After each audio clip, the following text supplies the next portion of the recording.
Creatures का इंतजार करते हैं, पर इस रात क्रीचर्स नहीं आए थे। इस आइलैंड पर सर्दी बढ़ने लगती है, जिस वजह से यहाँ बर्फ गिर रही थी। लेकिन फिर भी ग्रूनर पहरा देता है ताकि वो जल्द से जल्द सभी क्रीचर्स को मार सके। एक दिन डेविड उसे टावर के अंदर चलने का कहता है, क्योंकि ठंड के कारण ग्रूनर की हालत बहुत खराब हो गई थी। यहाँ दोनों कॉफी पीते हैं, जिस दौरान ग्रूनर एनेरिस को पीटने लगता है। दरअसल ग्रूनर को लग रहा था कि एनेरिस ने अपने साथियों को यहाँ आने से मना किया है, इसलिए कोई भी क्रीचर टावर पर हमला करने के लिए नहीं आ रहा है। इसके बाद ग्रूनर ऊपर चला जाता है। वहीं डेविड एनेरिस को रोते हुए देखकर बहुत दुखी होता है। रात होने पर ग्रूनर एनेरिस को पकड़ता है और उसे मारने की धमकी देकर उससे अपने साथियों को बुलाने का कहता है। साथ ही उन्होंने टावर के गेट को भी ओपन कर दिया था और डेविड गेट की पहरेदारी कर रहा था। एनेरिस के रोने की आवाज सुनकर वहां बहुत सारे क्रीचर्स आने लगते हैं। तब एक क्रीचर अचानक से डेविड पर हमला कर देता है, पर डेविड किसी तरह उससे लड़ाई करके उसे मार देता है। जिसके बाद वो जल्दी से ऊपर आ जाता है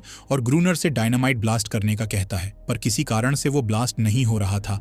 तब डेविड बॉक्स को सही करता है और उसका बटन दबाकर ब्लास्ट कर देता है, जिससे वहां मौजूद सभी क्रीचर्स मारे जाते हैं। सुबह होने पर ग्रूनर घायल क्रीचर्स को मार रहा होता है। तब डेविड को एक क्रीचर के गले से वही लॉकेट मिलता है जो कि उसने दूसरे क्रीचर की कब्र पर देखा था। इस लॉकेट को देखकर डेविड समझ जाता है कि ये क्रीचर्स किसी को नुकसान नहीं पहुंचाना चाहते हैं, बल्कि वो भी इंसानों की तरह अपनी जिंदगी जीना चाहते हैं और उन्हें भी अपनों को खोने का दुख होता है। रात में जब दोनों पहरेदारी करते हैं, तब उन्हें क्रीचर्स के रोने की आवाजें सुनाई देती हैं और अब एनेरिस भी उन्हें छोड़कर अपने साथियों के पास चली गई थी। अगले दिन डेविड पत्थर का एक सर्कल बनाकर उसके अंदर अपनी बनाई हुई बोट रख देता है, क्योंकि उसे यकीन था कि एनेरिस उसकी बोट को देखकर उससे मिलने जरूर आएगी।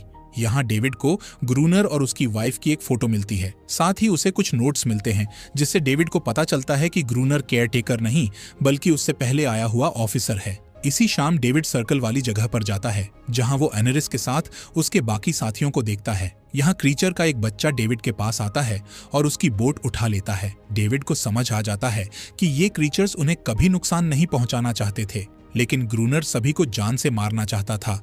इस वजह से वो ग्रूनर से लड़ाई कर रहे थे। इसी बीच ग्रूनर अपनी गन लेकर वहां आ जाता है और एनेरिस को टावर के अंदर जाने का ऑर्डर देता है, पर एनेरिस इस बार उसकी बात नहीं मानती है, क्योंकि ग्रूनर उसके बहुत साथियों को मार चुका था। एनेरिस के बात ना मानने के कारण ग्रूनर पागलों जैसी हरकत करने लगता है और टावर में चला जाता है। यहाँ डेविड एनेरिस और उसके साथियों से समझौता कर रहा था कि वो अब से उन्हें कोई नुकसान नहीं पहुंचाएंगे, पर तभी ग्रूनर फ्लेयर गन से उन पर हमला कर देता है, जिससे क्रीचर का बच्चा मारा जाता है। ये देखकर एनेरिस बहुत उदास होती है और वहां से चली जाती है, जिसके बाद डेविड टावर के अंदर आकर ग्रूनर को मारने लगता है। दोनों के बीच खतरनाक फाइट होती है, जिसमें ग्रूनर डेविड को